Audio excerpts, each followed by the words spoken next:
मैं जानती थी कि वो तुम्हारे साथ नहीं आएगी, इसलिए मैं खुद जाना चाहती थी। पता था मुझे तुमसे नहीं हो पाएगा। तो आप क्या चाहती थी मॉम?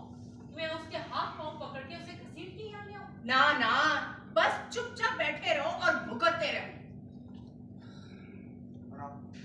और आप पर तो किसी बात का कोई फर्क ही नहीं पड़ता। आप बस अपनी बेटी की लाइफ बर्बाद होते हुए देखते रहो। ऐसी बात मैं आप लोगों को एक और इंफॉर्मेशन दे दूं। झनक शादीशुदा। झनक शादीशुदा। नहीं। पति कौन है उसका? नाम नहीं पता उसका। उसकी औकात के बाहर होगा, इसीलिए। अब सोचो तुम्हें क्या करना है। क्या करना है मतलब? मैं क्या सोचूं मॉम? अर्शी, तुम अभी भी नहीं समझ पा रही हो। उसने तुम्हें ये बता दिया कि शादी कर ली है, लेकिन नाम नहीं बताया। अनिरुद्ध था वहां पर? हाँ था। झनक कह रही थी कि अनी को सब पता है। तुमने पूछा उससे? इससे पहले कि मैं अनी को कुछ पूछ पाती, झनक बेहोश हो गई और उसके बाद सब केओस मच गया वहाँ। उसके बाद बताया उसने? देखो मॉम, अनी का कहना है कि ये झनक का पर्सनल मैटर है और वो इन्वॉल्व नहीं होना चाहता। झनक ने सच में कहा कि वो शादीशुदा है? ऑफ कोर्स डैड, आपको क्या लग रहा है ये सब मैं स्टोरी बना रही हूँ? नहीं, ऑफ कोर्स नॉट बेटा, बट हमारी बेटी जैसी। जो लड़की मेरी बेटी की जिंदगी बर्बाद करने पर तुली है ना, उसके साथ मेरा कोई रिश्ता नहीं है। कैसे बर्बाद किया उसने अर्शी की जिंदगी, ये तो बताओ कुछ। वो बेचारी क्या है किसी के साथ? अरे वो बेचारी क्या है किसी की जिंदगी बर्बाद करे? आपको अनिरुद्ध में कोई बदलाव नहीं नजर आ रहा?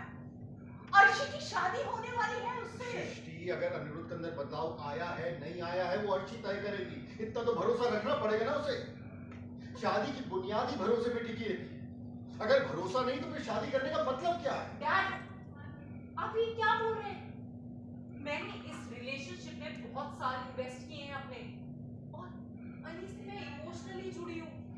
सब फ्रेंड्स, रिलेटिव्स सबको पता है कि हमारी शादी होने वाली है। देख लिया, मुसीबत आकर मुसीबत दरवाजे पर खड़ी है। कहाँ जा रही हो? काम है मुझे। पहले अनिरुद्ध से बात करो, वो जरूरी काम है। सब लोग एंगेजमेंट के बारे में पूछ रहे हैं, डेट पूछ रहे हैं, क्या जवाब दें हम? लगता है मुझे बीच में आकर बात करनी पड़ेगी। और आप ध्यान से सुन लीजिए। अगर इस झड़प की वजह से शादी में कोई भी गड़बड़ हुई ना, तो मैं उसे जिंदा नहीं छोड़ूंगी। सृष्टि, झनक के साथ कुछ भी ऐसा करना इतना आसान नहीं होगा। और तुम भी एक बात अच्छे से सुनो। अर्शी की मुझे उतनी फिक्र है जितनी तुम्हें है। रियली? अगर फिक्र होती ना विनायक, तो आप उसका स्टैंड नहीं लेते, उसको सपोर्ट नहीं करते। और एक बात तुम भी अच्छी तरह सुनो। अर्शी की मुझे उतनी ही फिक्र है जितनी की तुम्हें है। रियली? अगर फिक्र होती ना विनायक, तो आप झलक को सपोर्ट नहीं करते। सबके सामने शराब पीकर उसने अनिरुद्ध को बेइज्जत किया है। शराब क्या उसने? इतने हैरान मत होइए, उसने आपको भी बेइज्जत करने में पीछे नहीं छोड़ा है। हाँ, मैं सपोर्ट करता हूँ उसके, लेकिन जहाँ जरूरी होता है वहाँ। छोड़िए ये सब कुछ। अर्शी, मुझे ये बताओ कि सबको डेट क्या बतानी है? मॉम, जो डेट फिक्स हुई है शादी उसी डेट पे होगी, लेकिन उससे पहले मुझे अनी से बात करनी है। ठीक है, तुम अनिरुद्ध से बात कर लो, तसल्ली कर लो, ताकि मैं नहीं ये चाहती कि हमारा तमाशा सोसाइटी में और ज्यादा हो, क्योंकि पहले बहुत तमाशा हो चुका है। वैसे मेरे हिसाब से तो तुम इस रिश्ते से पीछे हट जाओ।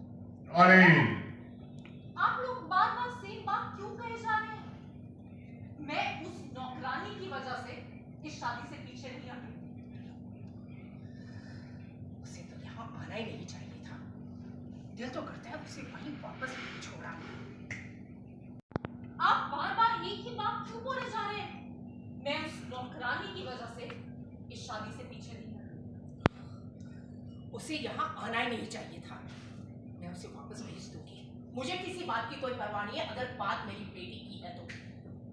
ना तो वो यहाँ रहेगी और ना ही अनिरुद्ध के यहाँ पर। दिल तो करता है तेजस को फोन करके सब कुछ बता दूं, लेकिन फिर डर जाती हूँ कि सारा खतरा अनिरुद्ध पर आ जाएगा। अर्शी, तुम अनिरुद्ध को कहो कि झनक के झमेले से बाहर निकले जल्द से जल्द उस जनक को वापस कश्मीर भेज दें, झमेले से बाहर निकले। इसी में हम सबकी भलाई है।